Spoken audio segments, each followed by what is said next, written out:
Hey folks, come on in. Bar's open. In fact, the bar never shuts in this place.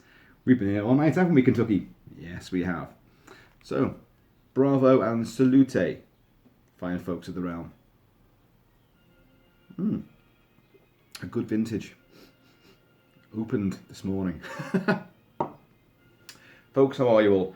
Hope you're doing very well. Hey, you're reading there, Kentucky? What's this now? Gino D Acampo's Italian Adriatic Escape. He loves his cookbooks, this guy.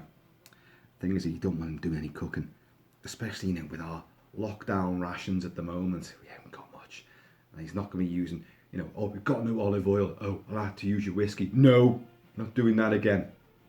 Although I've got to be honest, that bolognese did taste lovely. Right, now, folks, have you noticed how nature has crept back in? I know I've said this before in a few other videos, how in the absence of mankind and no planes in the skies are blue, not a cloud. It's absolutely gorgeous. And nature is creeping back in. I was sitting out the front again, patrolling the frontal realms of Kilt-Mansion, awaiting Mr. Postie and numerous other couriers. And I saw squirrels. I saw cats chasing the squirrels. I then saw dogs chasing the cats, chasing the squirrels. It was like a David Attenborough documentary. So, anyway, folks, yeah, stuff has arrived. So, I like to do this sort of thing once in a while. Show you what goodies are still available in the big wide world and still available to be brought to your house, to your door, by those brave couriers who, put the package down the front step, fucking leg it, bang on the door, and then they're at the gate. It's like, ring a bell and run like hell. You ever do that when you were a kid? Used to go around pressing people's doorbells or rattling the letterbox or the door knocker and then run off and hide behind a corner as they put some poor old fogey, on his walking stick and with a Zimmer frame, being helped by, his equally aged wife, comes to the door and there's no one there and you're like, what twats? Yeah, stupid. But the postie are doing that kind of thing now. Ring, ring, ring, ring, ring. Dump the stuff, leg it. And then what they do now, instead of signing for stuff, they'll take a picture of each. So I'm like that. Hey! Yes.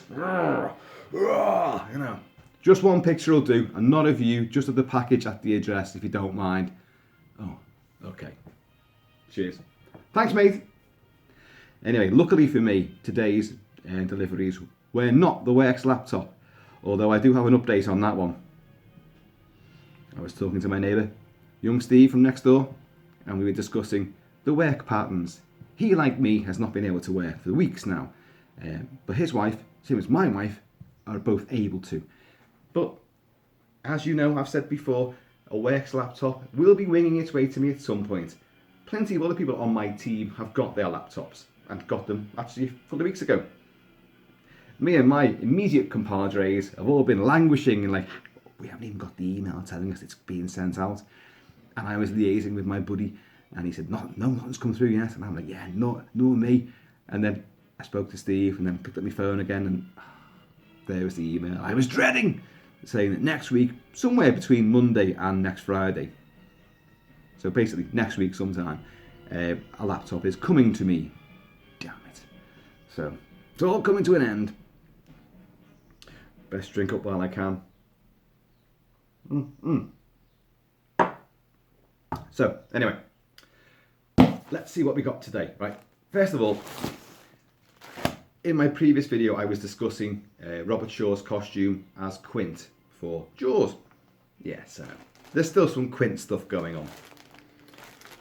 I did some interesting photos for Facebook. If any of you are on Facebook and you watch or follow this idiot, I did some very Jaws-inspired pictures with the great big shark, the fantastic realistic shark, which from Jaws, which Trick or Treat Studios designed as a mask. I did a video on it, but you can't wear it as a mask. It's just too damn good for it.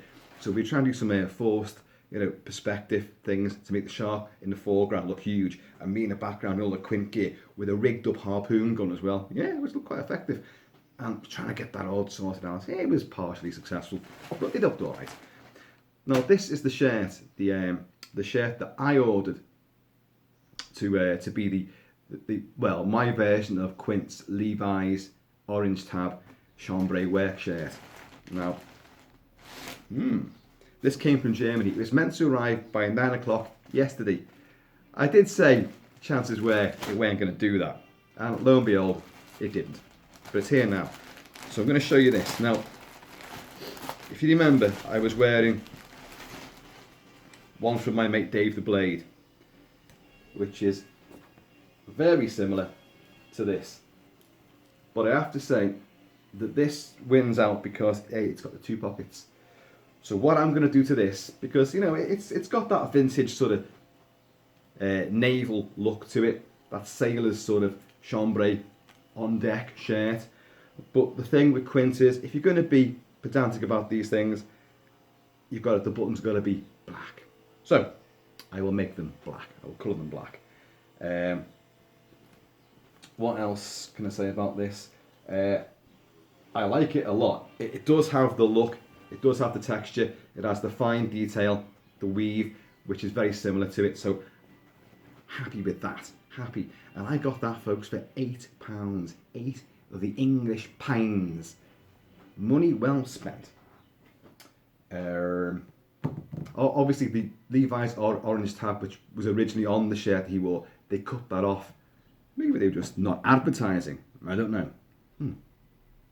By the way, this is grouse, he says, because I don't mind advertising. No, but we don't get paid for that. No. I know. Some kind of marketing or sponsorship would be nice, but hey. Now we've got something else in here. In fact, there should be two things in this box.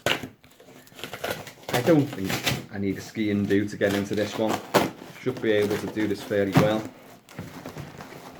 Are you guys getting deliveries all right? Okay, yeah, there's two things in here. You know what? I do I do love these little airbag things, because, you know, with all the masks I collect, sometimes I use like whiskey cases, you know, like the big ornate cases the bottle of whiskey comes in. They make great little stands to put your mask on. Kitchen roll as well, they make great stands, and obviously polystyrene mannequin heads, they're great too. But failing that, plastic bags and these things really work, because they seem to mould to the inside of the mask. You pump them up, pump them in, and it fills out the mask in all the appropriate places. Top tip there to mask collectors. Two things in here. A cap and a movie. And this movie is something I'm going to be reviewing for you. Now, I haven't seen this film in absolutely decades. I think it came out in 82, 83, during the big sort of the 80s 3D revival. You had the likes of Jaws 3D, you had Amityville 3D, you had Friday the 13th Part 3D, and these were anaglyphic, you know, the little red and blue and green and blue or whatever it was, like shitty, you know, stereoscopic effects. And they were always like, you know, things were poked right in the camera, and you're like, whoa, get that harpoon gun away from me, you know. And don't stick that eyeball in my face. Thank you very much. Fun though, fun. And sci-fi hit that as well, with low budget, you know, chiller sci-fi thrillers like Parasite, like Metal Storm, The Destruction of Jared Sin, which is a post Mad Max sort of, you know, idea. It's not bad, it's not bad. And this one, who remembers this? Spacehunter, Adventures in the, what is it, Forbidden Zone. I forgot myself then. Now, as you may notice, the little badge of 3D is absent from this, because this Blu-ray is, unfortunately, not 3D.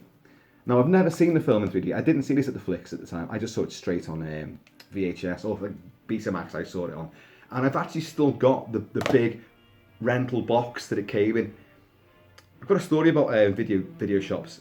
During my teens, when I first started working and getting money, I was able to, because small independent video libraries were going out of business like there was no tomorrow, because big chains were taking over, like Blockbuster was taking over, and it just wasn't happening. And video piracy was absolutely huge. I may have played a part in that myself. Not for sale, just collecting for myself. And I was able to buy up not one but two local video libraries. At the age of like 16, I think I was 16, and I bought out two big libraries around here. Pretty much all their stock, because they just didn't care. They weren't even going to try and sell them back to any distributor or dealer. They weren't going to put them, for sale on the markets.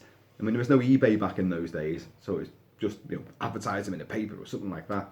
And I was an avid collector. I'd always buy their extra amount of stuff. I even asked them to when you order Nightmare on Elm Street, when it comes out day one on video cassette, can you order an extra copy and I'll pay for it.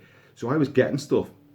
I was buying stuff at full dealer price back in those, when people didn't buy movies at all for themselves.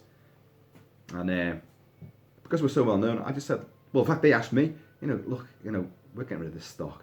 We're closing up. Make me an offer. And I go, well, how many have you got? Oh, there's a couple of thousand there. What kind of figure are you looking at there?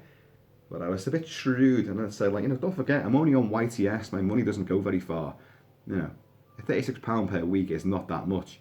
And I said, well, make me an offer. And I said, well, tops, I'll give you 50 quid.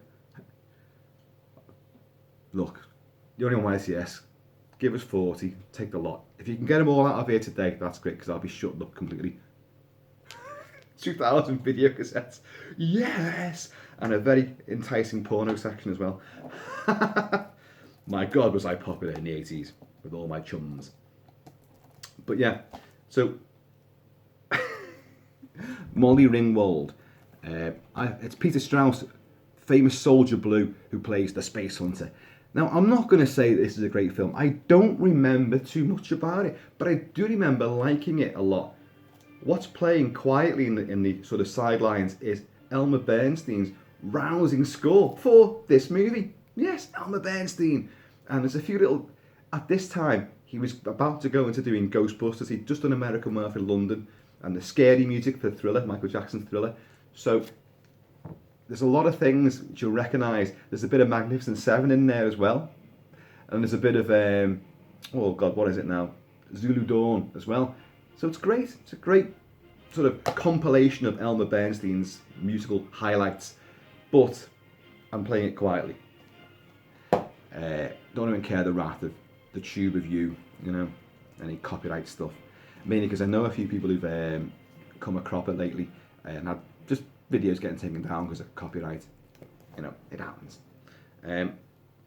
So yeah, I'm going to be watching this and I'm going to be reviewing it. And I'm probably going to watch it with rose-tinted, nostalgia-rimmed glasses. But, I'll see through all that. If it's a pile of dog turd, I will obviously tell you it's crap. But I remember really liking this, so I've got a good feeling about it. It's also got Michael Ironside as the, what's he called, the Overlord or something. I'll read the back of it to you. It is the year 2136, and we're still in lockdown. And Wolf, that's Wolf with two Fs, Peter Strauss, while answering a distress signal from Terror 11, never go anywhere, it's called Terror. Agrees to rescue three beautiful maidens. Okay, in that case, yeah, go. Three beautiful maidens from the plague-ridden planet. When the women are kidnapped by henchmen of Overdog, and Overdog is played by Michael Ironside. Yes, and he's some kind of robotic mutant cyborg thing. Yes, Michael Ironside from Scanners, the Machinist from Top Gun, from V, from Extreme Prejudice. Come on, you know the guy. He's awesome. The wicked half-man, half-machine who rules the planet. Wolf takes off in hot pursuit. As he challenges assorted monsters and mutants, circumstances throw Wolf together with Nikki, that's Molly Ringwald, a spunky waif who agrees to guide into Overdog's scrap metal kingdom. A spunky waif. Don't you just fucking hate that phrase? There's something about in Jurassic Park when they described the two kids, two young but plucky kids. Oh, spunky and plucky equal bullets between the eyes, as far as I'm concerned. Fuck you. But no, Molly Ringwald, who I actually quite liked in the 80s, so, you know, be reviewing that for you folks. What else did you get, Kilt-Man? What else did you get? You said there was 3 things. I was trying to get hold of Quint's cap from Jaws, or a decent, you know, replica of it. Anything that would look the part. And I was really struggling to do so. Obviously, for the videos I did, I borrowed Dave the Blade's awesome reproduction. It's not authentic. It's missing a few elements, but it's certainly one of the closest you're going to come across. But you know what I'm like. I did see other things which popped up. Oh, you know what? I always wanted to get one of them. I'll get it now. So I have. It's another cap. I'm not really a guy for wearing caps. I'm just not. Ah, I ripped it open and there was a proper sealing thing there. Okay, folks. Is this official? There's 1,000,001 versions of this cap floating around, and this is just one of many. But I'm going to batter this and use it. Okay, folks. Speaking of answering distress calls on alien planets, where terror is going to figure quite largely.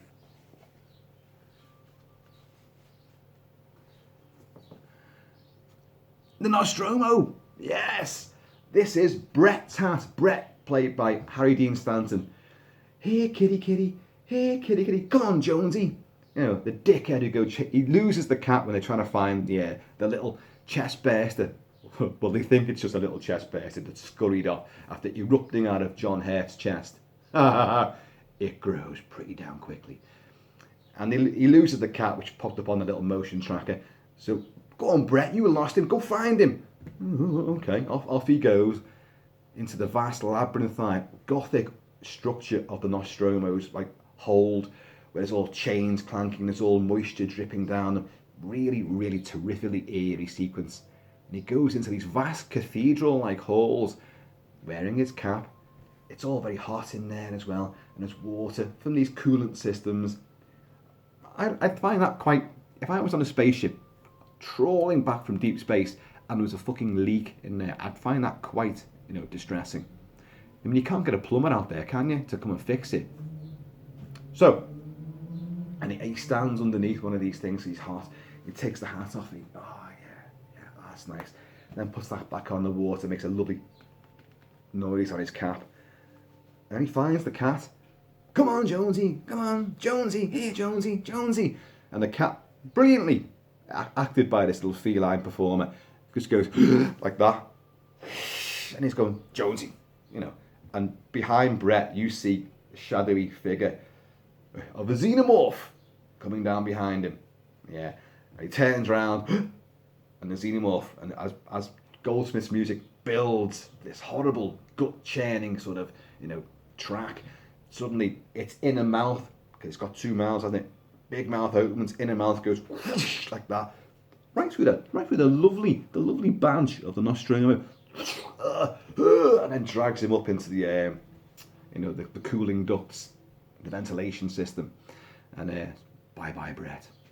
But Brett, the costumes that they wear in, cause, you know, I'm on a bit of a kick about costumes, aren't I? You know, I do a lot of cosplay stuff, and I spent many years tracking down, well, most of my life, in fact, tracking down all the authentic gear for Snake Plissken, which I have.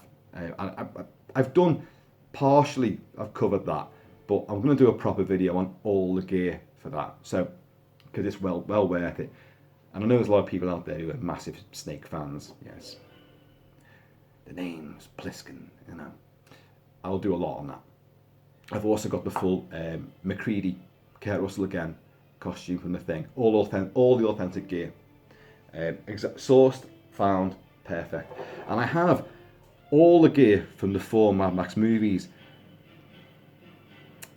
Sort of. I've got full Mad Max costumes, but some bits aren't authentic, some bits aren't the exact things they wore. Whereas one thing, the shoulder pad that he wears in Road Warrior, is. So there's a little Jeff Goldblum buzzing around. I've got the back door out. See, nature. That's what I was going to say about nature returning. I've been bitten to buggery Mrs. Kilt-Man goes, well, what do you expect? You walk around with no clothes on. It's true. But I know this morning, little bitey bits. The mozzies have returned. I can go abroad. I can go to steamy fucking, vapid jungles, not get bitten. Not at all. Relax on beaches, climb mountains. Nothing bothers me. This country, fucking, what is it about the British mosquito that is particularly aggressive towards Kilt-Man? Because it is. Anyway. So yeah, I've got bites on me now. Swines. But where the hell was I? Yeah, so I've got partial costumes for the Mad Max. Put them all together and I've got a really, really good Mad Max costume. Of course, I've got Gladiator stuff. The actual costume Russell Crowe wore. I showed you that. What else have I got? Bane. I've got the full costume for Bane from The Dark Knight Rises. God. Oh, there's other stuff. But having spent so long sourcing the exact thing, if I can't get what they wore in the movie, what the actor actually wore, then I'll source the thing that they used and put another version of it, And but I'm sick of doing that. I'm older now. I have not got that time, and I've also got the costumes which I've always wanted. So really speaking, now I'm not that bothered. So this whole thing about the Quint costume, I was, if I could have got the full thing yesterday, I would have done. But I'm not going to travel and search and scan the world and keep looking. I'm not going to do that. I'm not that bothered, And likewise, this cap. There's a million versions of this cap. It looks pretty good. I've got to be honest. It looks pretty good. The scrambled egg on the bill is pretty cool. The badge is nice, but it isn't an exact copy of what Harry Dean Stanton wore in the film. It's not. It just isn't. And there are multiple variations of this one floating about. But I like it. I've actually got a flight suit which would look like a lot of the flight suits they wore in Alien are RAF flight suits with RAF flying jacks. Modified. They've been changed a little bit to make them look a bit more space age. And obviously Nostromo patches are all over these things. And Wayland Yutani. Is it Yutani or Utant? I don't know. Is it on this fucking badge? No. Anyway. So I'm not that bothered. But it's just nice to have. And I'll tell you the cap I really do want to get hold of is from the film Outland. Sean Connery in the High Noon in Space. I love that movie. Love it to bits. In fact, I prefer it to High Noon, which I like, but I find kind of boring. But I do enjoy Outland far more. And Outland inhabits the same universe as Alien. They walk around wearing caps very similar to this, costumes very similar. The computer readouts are identical to what you see in Ridley Scott's movie. So you can easily believe that Con-Am 27, which is the mining colony on this moon of Jupiter, where Sean Connery is the district marshal, shotgun wielding, baseball cap wearing. He's the only law in town. Everyone is corrupt. And when he finally susses on why the work rate is so high, the productivity is amazing and they're making so many profits, but there's such a high suicide rate, they're feeding them full of these drugs which make them performance enhancers, so the productivity goes through the roof, but it results in psychosis and madness. So they end up committing suicide or murdering other people. So he has to, clearly that's not right, So he uncovers all this, this hidden conspiracy. And obviously, Mark Sheppard, I think it is, who plays he's the mining manager of that site, played by the guy that played the Frankenstein monster in Young Frankenstein, whose name I have forgotten. And obviously he hires hitmen to come and take out Marshall O'Neill, Sean Connery, and the Marshal knows this and he has time to try and prepare for it, lie in wait for them. No one's going to help him at all, and the whole film builds to this showdown, and I love it. There's action in it, there's tension in it, and it looks so lived in. Well, there's loads of hats. You've got the District Marshal hat, which he wears. I don't want that. I want the actual mining colony one, which is similar to this, different colour, but with a Con-Am 27 patch. Con amalgamated. And I'd love to get hold of that, And I know they exist out there, But anyway, I'll have to find that one. Speaking of Outland, because I knew I was going to speak of Outland. Anybody remember these? Movie novels, or as the smaller versions were called, fotonovels. You could get lots of Star Trek episodes, original Star Trek. The entire script and the entire episode told in photos, full colour photos. Films like Invasion of the Body Snatchers from the 70s remake. I've got that as well. Alien, the movie novel, which is even bigger than this. And it's got thousands of full colour stills, the entire movie, and it's the script. It's brilliant. When you were a kid and you couldn't get videotapes, it's what you had, and they're great collector's things. There's the one for Outland. Now look at this. This is how it's told. Brilliant pictures. I'll get some good close-ups. There's Marshall O'Neill, Sean Connery getting shot at there. You see it, like, see him reacting to a shotgun blast. He turns fire. You see him legging it through. It's just awesome stuff, and it's quite gory. The film is quite gory. Here's, look there. I don't know if you can see there. There's his cap. Very similar, isn't it? Very similar. Peter Boyle plays Mark Sheppard, who's the bastard in charge of this operation. Let's have a look. I'm trying to find some gory bits, because a lot's made in this movie of if you expose your body to the harsh atmosphere without an atmosphere suit on, you will broil. In other words, you'll explode from the inside out. And some guys do this. They have these cells, zero gravity cells, and like there's a guy who O'Neill wants to question, but someone's got to him first and cut his air tube, and his face has exploded. His brains are all over the wall, and in a great shot, the blood drips upwards, you know, from this severed tube. Peter Hyams directed this. Peter Hyams, who did Capricorn 1, he did a couple of Jean-Claude Van Damme movies, but he did The Relic. The Relic is outstanding, and Outland, and of course, Peter Hyams uses natural light. He will never light a set.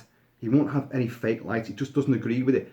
So his films, detractors always say, oh, his films are too dark, you can't see what's going on. But the thing is, they're profoundly more realistic because of it. And it gives this extra dimension where you are genuinely there. So that if someone's face is only partially lit, like Sean Connery's is in much of this, it's because that's the only lighting they've got in there. If they put a little light bulb on, that's the only light they're going to use to illuminate that set. No enhancements. Brilliant. So he did The Relic, which I love. The Relic. One of the best monster movies, you know, of recent years. Well, it's not even recent. Of the last 20 years, should we call it. Do you know what? I think it's even older than 20 years old now as well. But he did End of Days as well, the Arnie versus the Devil, which I thought was an absolute crock of diabolical, demonic shit. Arnie, great. Gabriel Byrne playing the devil, great. Fucking film was turd. Although you've got the extraordinary sequence of British stage and TV and film actress Miriam Margolyes, and she becomes possessed, and she's, you know, an older woman and a bit chunky, and she batters Arnie in that, and that's quite worth it.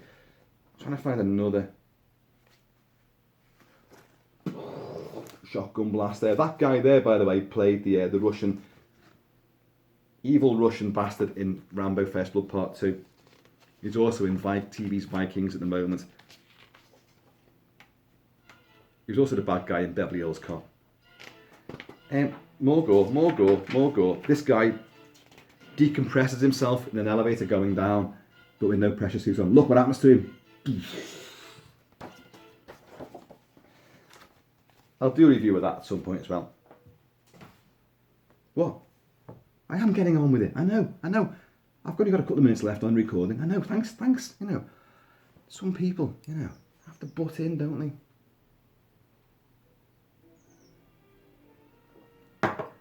folks, these little videos now where I do these sort of, joint unboxings, it's like a bit of a, you watch daytime TV and you have these, what they call magazine programs, where they have different segments, different features. And now it's over to so-and-so for some cooking in the kitchen. And now it's over to so-and-so for some hairstyling tips. That's what you're getting from me. It's just a little chunk there. So, I mean, I knew that was coming, which is why I played that soundtrack. And I knew that was coming, and I couldn't find the Alien photo novel. So, I got the Outland one out. I will find the Alien one, and I'll show you that as well. And on the other collection, because I've got quite a few movie novels. Maybe they're worth something these days. I don't know. I genuinely don't know. I won't part with stuff, you see. I could have stuff that's worth an absolute fortune, but it's worth more to me in my collection. Folks, I'm going to love you and I'm going to leave you. But I won't be gone for long. So in the meantime, in between time, you guys stay safe, stay healthy, stay happy. And I'm going to see you all. Well, we're going to see you all. What? I know what to say. Laters! Happy now?